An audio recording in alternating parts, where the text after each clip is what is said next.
것은 은혜가 없다고 해도 과언이 아닙니다.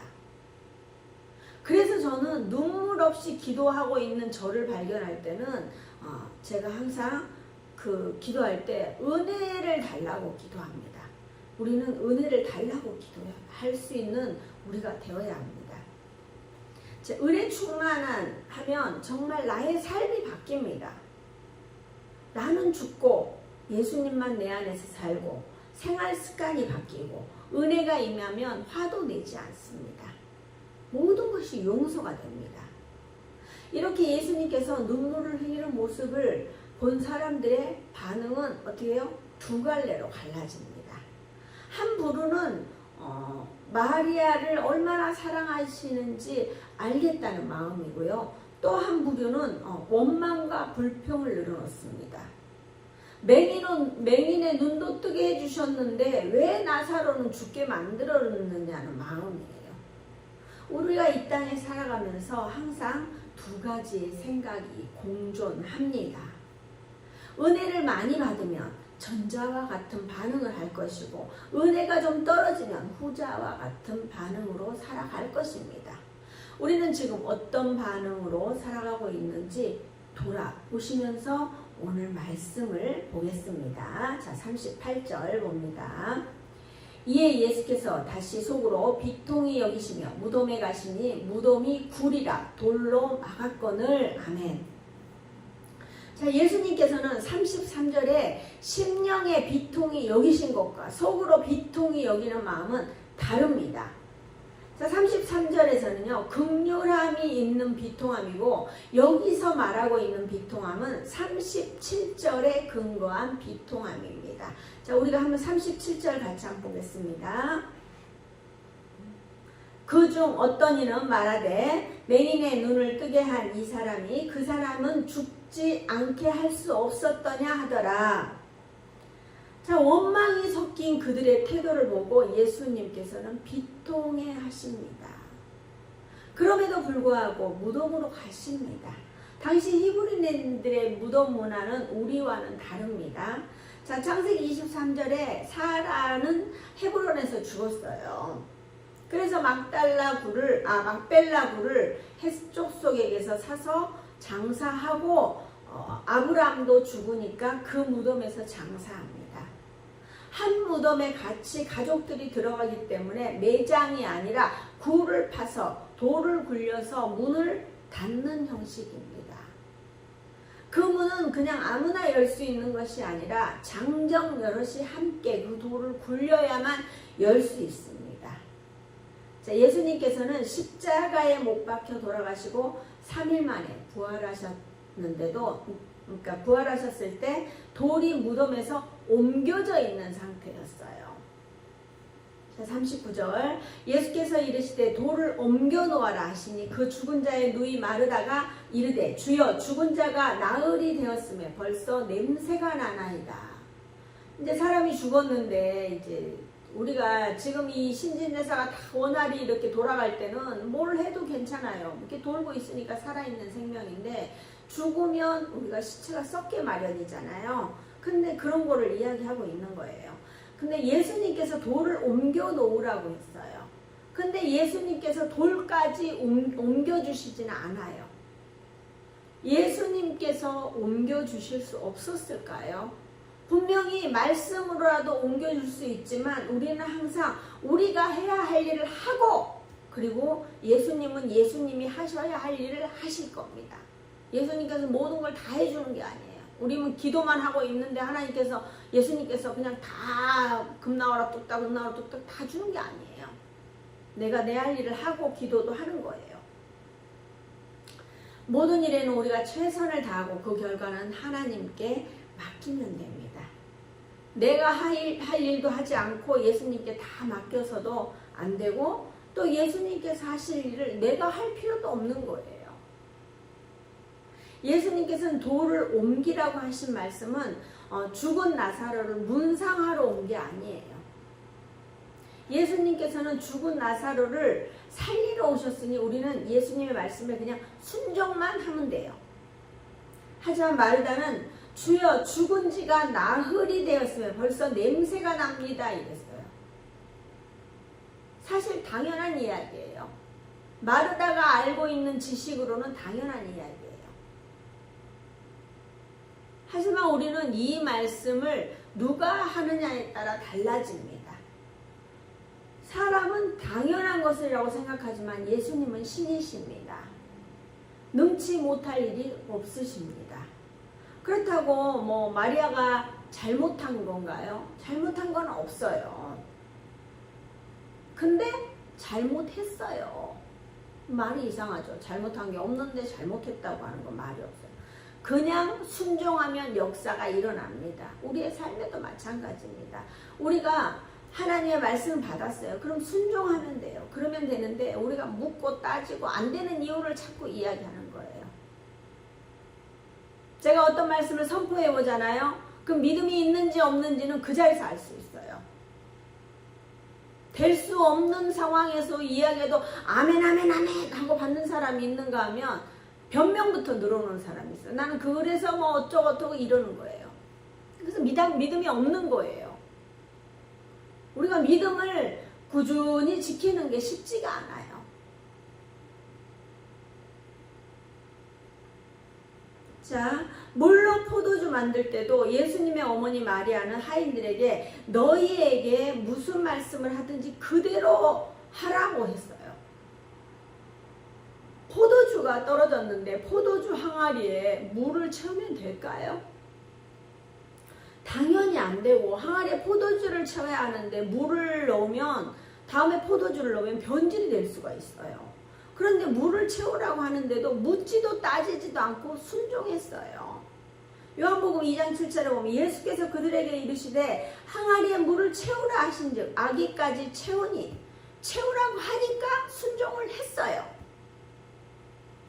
그 다음에 어떻게 해요? 요한복음 2장 8절 9절에 이제는 떠서 연회장에게 갖다 주라 하시며 갖다 주었더니 연회장은 물로 된 포도주를 맛보고도 어디서 났는지 알지 못하되 물도원 하인은 알더라. 아멘.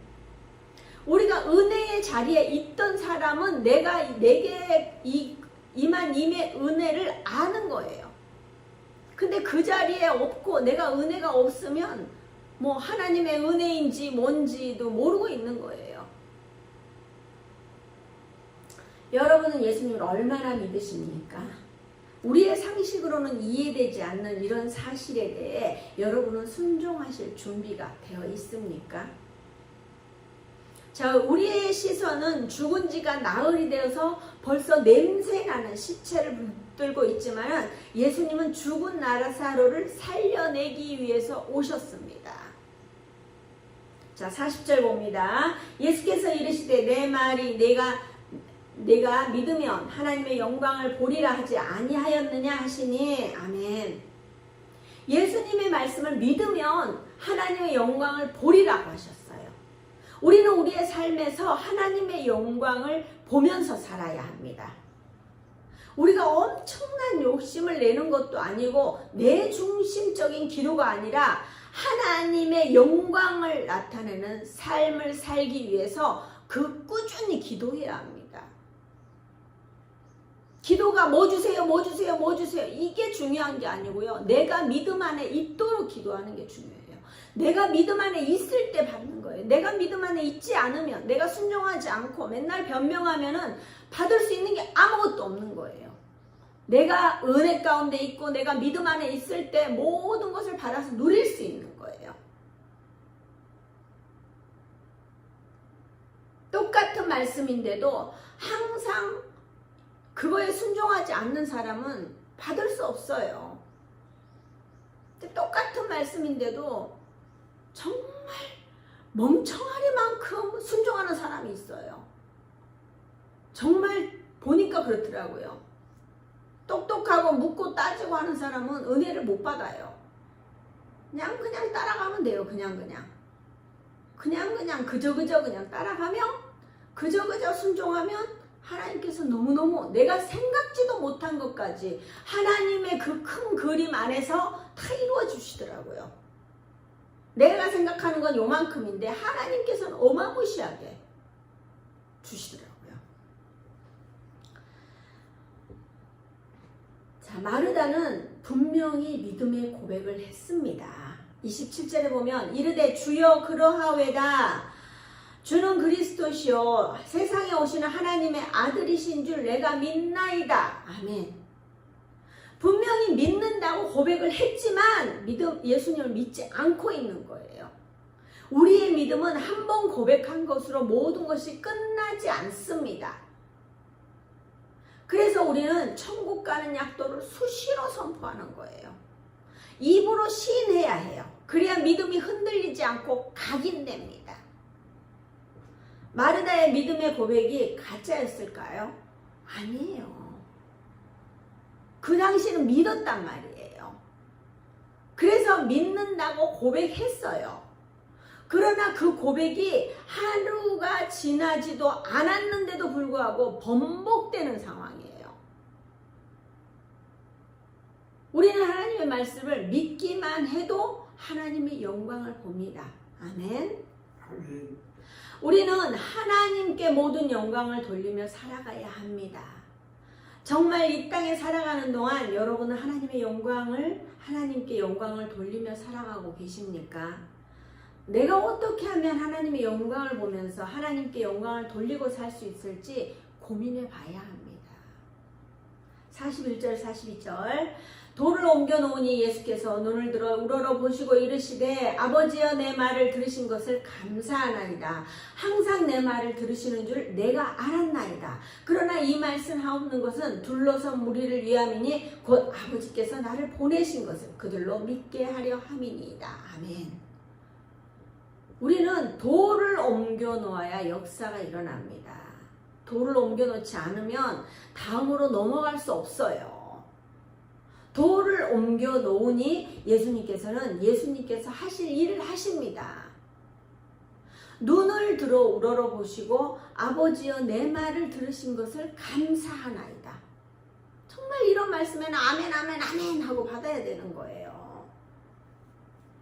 우리는 아무 일도 일어나지 않았지만 하나님께서는 예수님의 말씀을 들으신 하나님 아버지께 감사를 올려드립니다. 이게 믿음이고 신뢰입니다. 예수님께서 말씀하시면 하나님 아버지께서 들으신다는 사실을 아주 중요합니다. 우리가 이야기했는데 아무리 말을 해도 듣지 않고 그러면 어떻게 해요? 그 사람한테 기대가 없어요.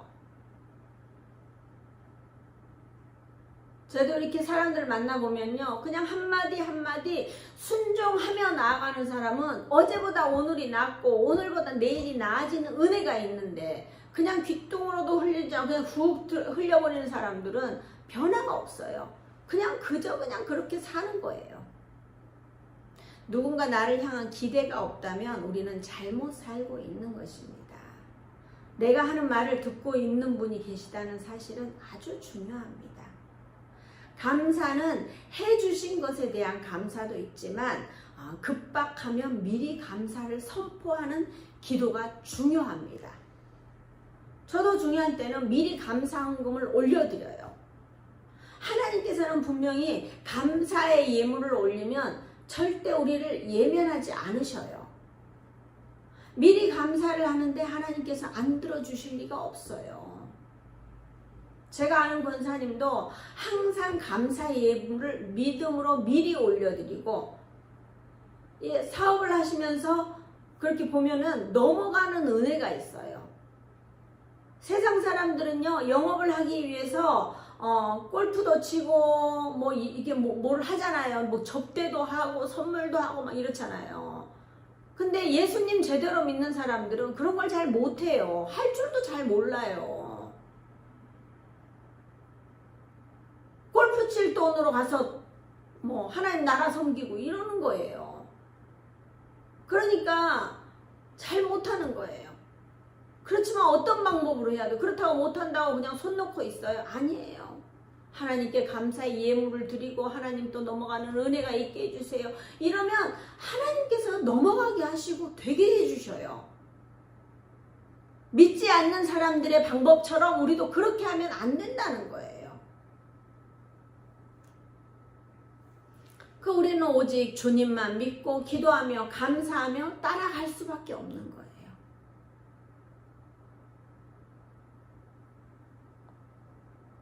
예수님을 제대로 믿는 사람과 믿지 않는 사람은 차이가 있어야 해요. 우리의 삶에 감사가 넘치는데 정말 안 되는 사람은 없어요. 오늘 또 저는 감사 예물을 올려드렸습니다. 예수님께서도 하나님 아버지께 먼저 감사를 올려드립니다. 저의 저된 것은 다 하나님의 은혜라는 사실.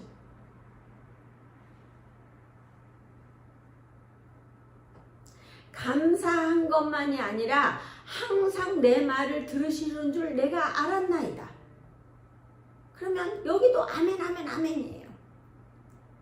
우리의 말을 계속 듣고 계시는 거예요. 그래서 우리의 입에서 나오는 한마디 한마디가 아주 중요해요. 불평의 말을 하면 그렇게 불평하는 대로 이루어지는 거예요. 안 되는 것 같죠? 여러분들 혹시 안 되면은 내 말을 점검하셔야 돼요. 우리가 진짜로 하나님을 믿는 사람이라면 하나님께서는 우리의 세미한 음성까지도 듣는다는 사실을 기억해야 합니다. 하나님께서는 우리의 말을 듣고 계신다면 이제 모든 것이 해결되었습니다. 저는 누군가가 하는 이야기에 복음에 관한 말씀이면 무조건 아멘합니다. 우리가 똑똑하고 잘난 사람만 좋은 말을 하는 게 아니고 복음 이야기를 하는 게 아니에요. 예수님께서는 우리에게 거지의 모습으로 오셔서도 말씀을 하신다는 것을 우리는 알아야 합니다. 그런 믿음이 우리가 됩십니까? 저는 처음에는 가능하지 않았어요. 저 나름대로도요, 그 기준에서 벗어나는 것을 용납할 수가 없는 사람이었어요.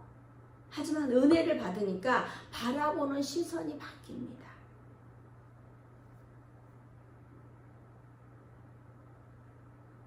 이런 모습이 제대로 예수님을 믿는 사람의 모습입니다. 항상 하나님께서는 우리의 음성을 듣고 계십니다. 분명 듣고 계신 줄 알지만 다시 말씀드리는 것은 둘러선 무리를 위함이라고 합니다. 저는 이 부분을 보면서 크게 회개했습니다. 나만 은혜 받는 것이 아니라 주위에 계신 모든 분들도 생각해야 된다는 사실을 깨달았습니다. 제가 오늘 새벽에 문자를 받았어요. 오랜 지인인데 제가 바빠서 연락을 자주 못하는 분이기도 하지만 복음을 전해봐야 완전히 튕겨 나오는 거예요. 그래서 그냥 아유 저 사람들은 원래 안 믿는 사람들이다 라고 그냥 이렇게 하고 신경을 안 썼는데 정말 중요한 날에 내게 문자를 해주는 것을 보고 제가 깨달았어요. 이분들한테도 계속 다시 복음을 전해야 되겠구나. 이분들이 사실 이 부부가 우리 작은애 친구의 부모님이에요. 그러니까 참 내가 잊고 살았던 것을 회개하는 거예요. 그분의 이제 어머님도 곧 얼마 있으면 또 천국 가시겠죠. 그러니까 제가 또 가서 그 천국 복음을 전해야 되는데 잊고 있었다는 사실이 너무 안타까운 거예요. 그래서 오늘 말씀을 준비하면서 또 오늘 이 사건들을 통해서 또 생각나게 하시니 저는 또 순종할 겁니다. 자, 나만 감사하며 사는 것이 아니라 둘러선 무리가 아주 중요합니다.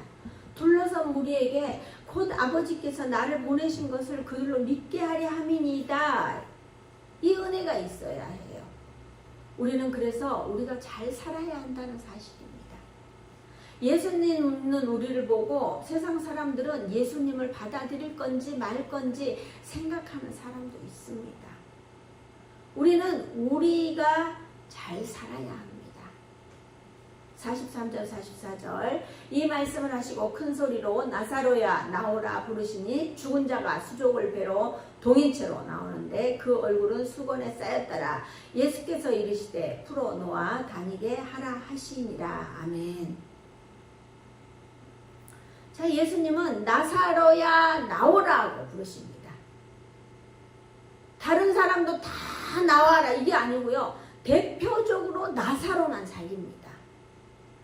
사랑하는 동역자 여러분, 지금 주님은 여러분의 이름을 부르고 계십니다. 성미야 나오라 이렇게 하셨는데 그냥 누워서 나는 죽었습니다. 뭐 나갈 일 없습니다.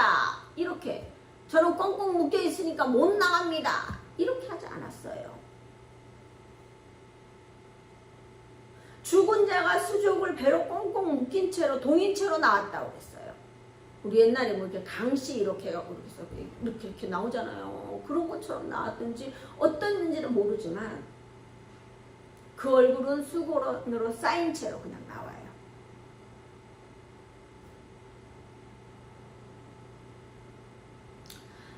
근데 이걸 예수님께서 푸는 것까지 하진 않아요. 푸는 것은 우리가 풀어야 합니다. 나사로 혼자 풀 수 없습니다. 그래서 동역자가 필요합니다. 여러분들은 신서행복한 교회를 세워나가는 동역자입니다.